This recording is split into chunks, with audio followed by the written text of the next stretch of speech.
Não compre o imóvel próprio. É isso que todos os influencers falam aqui nas redes sociais, né? Principalmente os influencers de educação financeira. Mas será que é exatamente isso que nós devemos fazer?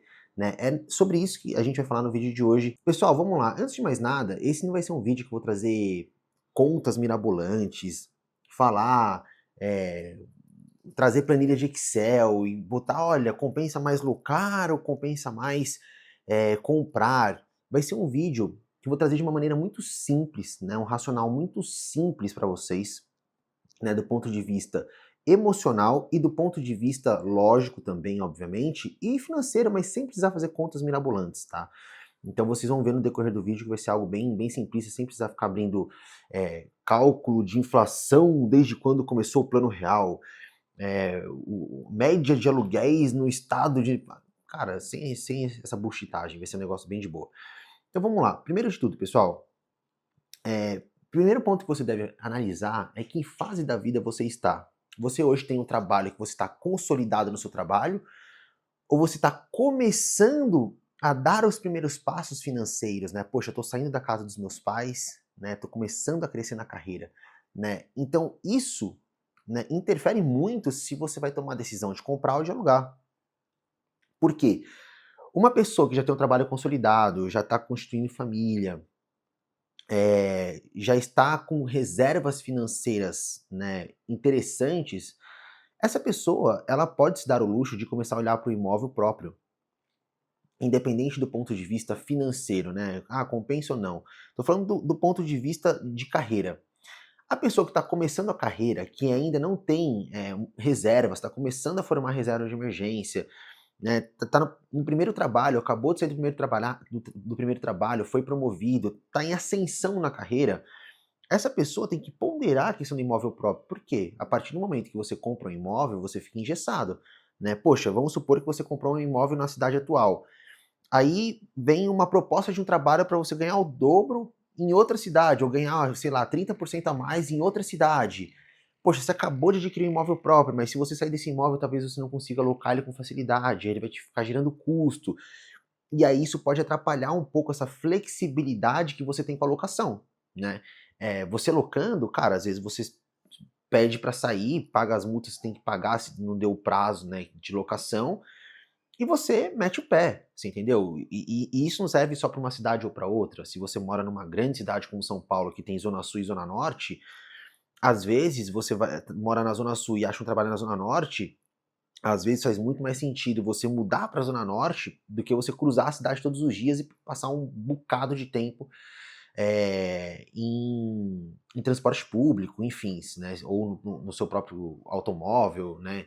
Então, isso é algo que você tem que levar em consideração. Qual é a fase da vida que você está financeiramente, né? Está em ascensão no trabalho ou já está num trabalho mais consolidado, né? Para as pessoas que estão mais consolidadas no trabalho financeiramente, né, elas podem começar a olhar para o imóvel próprio com uma outra ótica, né, do que a pessoa que está em ascensão no trabalho, beleza? Isso eu não estou falando da questão se vale a pena ou não, né, eu estou falando da questão de ficar engessado nas escolhas, beleza? Um outro ponto importante, se a gente olhar o histórico de valorização dos imóveis, né, num site, nesses sites que tem de locação, ele vai dar lá que os imóveis valorizaram em torno de 4% ao ano. Só que isso não é bem uma realidade, porque isso é uma média, né? E tem muitos lugares, pessoal, que os imóveis valorizaram, assim, bizarro, assim, de uma maneira muito forte nos últimos tempos. Então, às vezes a gente fica com essa ótica, né? Não vou comprar o meu imóvel porque locar é muito mais interessante.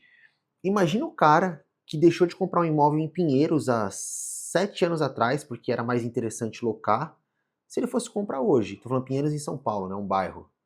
Cara, o imóvel lá mais que dobrou de valor nesses últimos 7 anos, né? Então, não fez muito sentido. O mesmo serve para o cara que mora em Balneário, o cara que mora em grandes cidades. Então, tem coisa que a gente não consegue mensurar, né? O boom imobiliário que pode acontecer em determinado local, né? Veio uma pandemia e praticamente acelerou o processo de valorização dos imóveis. Teve imóveis em algumas cidades que eu conheço que chegou realmente a dobrar de valor na pandemia. né? Tanto o custo para você construir esse imóvel, eu falo isso com propriedade porque eu construí e vendo, né? Quanto o custo da venda também, né? Poxa, antes da pandemia eu construí uma casa com R$ 1.600 o metro quadrado. Hoje eu gasto R$ 4.000 o metro quadrado para construir a mesma casa, né? Então, quem ia imaginar que ia vir uma pandemia e ia mudar drasticamente os valores, né? É muito difícil. Então, imagina só, poxa, não vou comprar o meu imóvel próprio porque locar vale mais a pena. E aí você olha, daqui 5 anos acontece um outro evento que dobra de preços imóveis, toda essa conta que você fez de ficar fazendo cálculo de locação e piriri, pororó, caiu por terra, não valeu para bosta nenhuma. Então, se você tem a possibilidade, né, de comprar um imóvel, eu acho que é interessante você olhar para isso, né?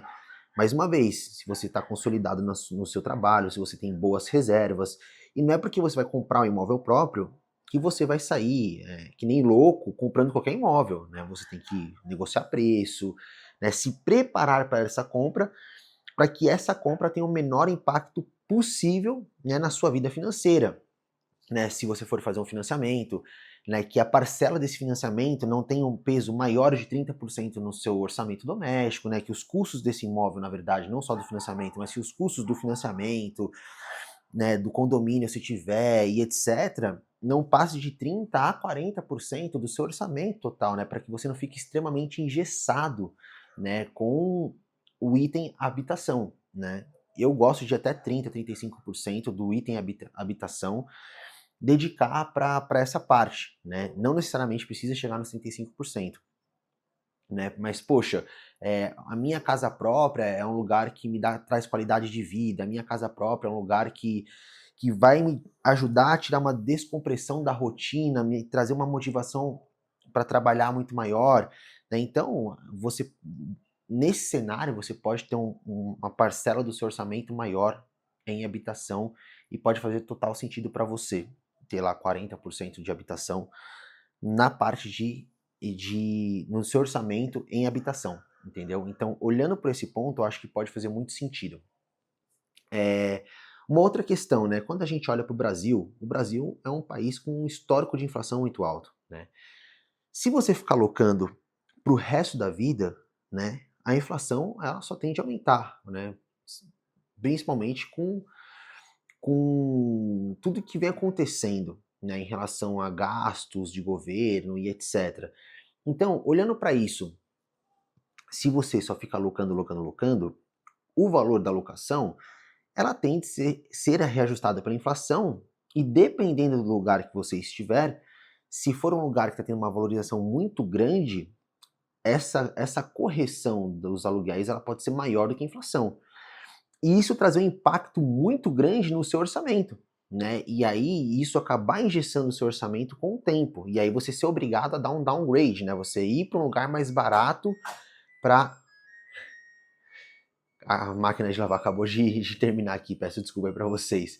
Mas você ser obrigado a dar um downgrade e ir para um lugar menor ou para um bairro pior, e isso, poxa, é bem ruim. Então, a partir do momento que você financia, você existe a possibilidade de escolher uma taxa travada, né, sem correção para a inflação, e ainda escolher o sistema de amortização, o SAC, né, que começa com uma parcela maior e no decorrer dos anos a parcela vem caindo.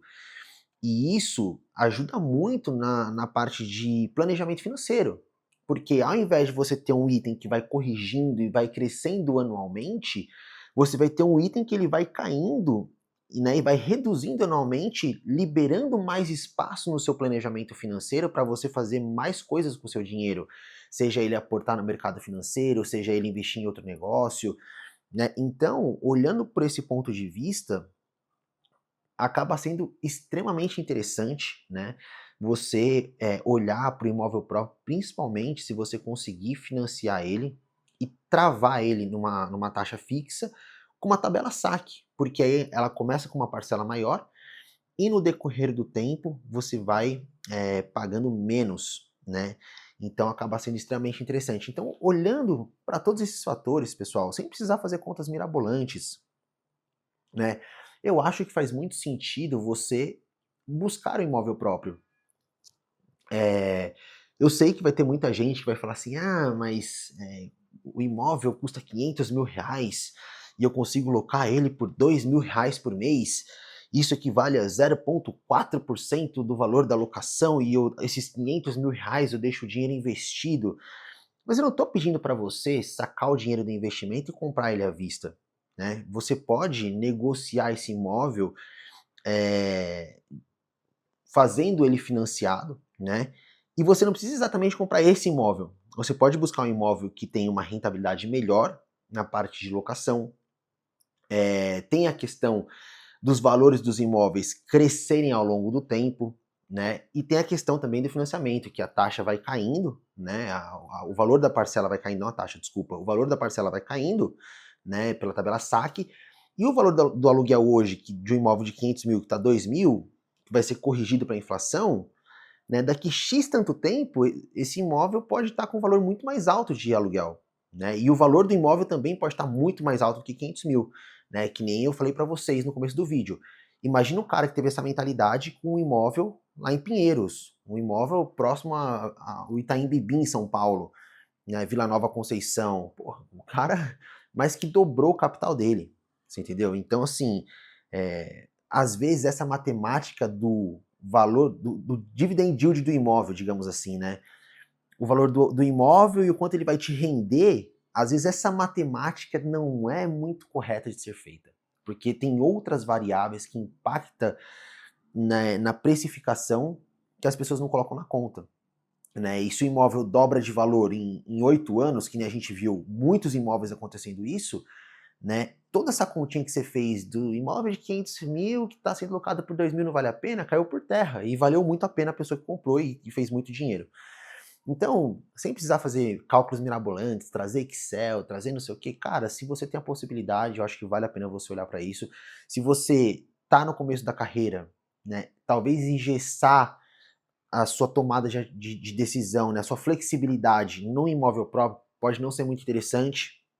E a partir do momento que você tiver mais consolidado na sua carreira, tiver mais consolidado financeiramente, né, você ir lá e adquirir um imóvel próprio. Não que você precise morar nele para sempre, mas eu acho que todos nós devemos ter um imóvel próprio. Isso é extremamente importante, porque imagina só, você está com a sua família, com seus filhos, ou se você não quiser tiver filhos, mas você está lá no seu lugar, no seu canto, e daqui a um tempo, a pessoa pede o imóvel de volta e fala, olha, não, eu quero o imóvel de volta porque eu vou morar nesse imóvel, e aí você tem toda aquela dor de cabeça de buscar um imóvel novo. E se você for uma pessoa de idade, né, passou a vida inteira alocando, chegou lá com 80 anos, morando de aluguel, e a pessoa vira e fala, eu quero o imóvel de volta, como que você vai fazer? Né? Aí você vai ter que correr atrás de locar um espaço novo, né? Fora essa questão que a gente conversou aqui também, do valor do aluguel ele ser reajustado pela inflação, e aí daqui a um tempo pode correr o risco de você ser obrigado a dar um downgrade, né, ir para um lugar mais simples, porque o valor está impactando muito no seu orçamento. Então acho que todos nós, se possível, devemos ter um imóvel próprio, né? A única coisa que a gente tem que fazer não é porque eu estou falando que vale a pena, você vai sair que nem louco amanhã e vai comprar qualquer imóvel sem fazer conta, sem buscar uma oportunidade boa. Então, já que você vai fazer isso, né, poxa, eu vou comprar um imóvel próprio, você tem que buscar oportunidades, você tem que negociar preço, você tem que buscar regiões que tendem a valorizar. Então, não é sair a revelia assim, vou comprar um imóvel. Não, pô. É você se preparar para essa compra, né, com o menor impacto na sua vida financeira, beleza? Então é isso, pessoal. Espero que vocês tenham gostado desse vídeo, né? Esse bate-papo descontraído, sem trazer contas mirabolantes, né? E na conclusão, acho que faz muito sentido a gente ter um imóvel próprio. Então, antes de mais nada, não deixe de deixar o seu like aqui nesse vídeo, subscrever o canal, né? Compartilhar com o máximo de pessoas possível para que a gente possa estar cada vez mais trazendo conteúdos educacionais para vocês, beleza? Então é isso. Espero que vocês tenham gostado do vídeo. Um grande abraço e até a próxima.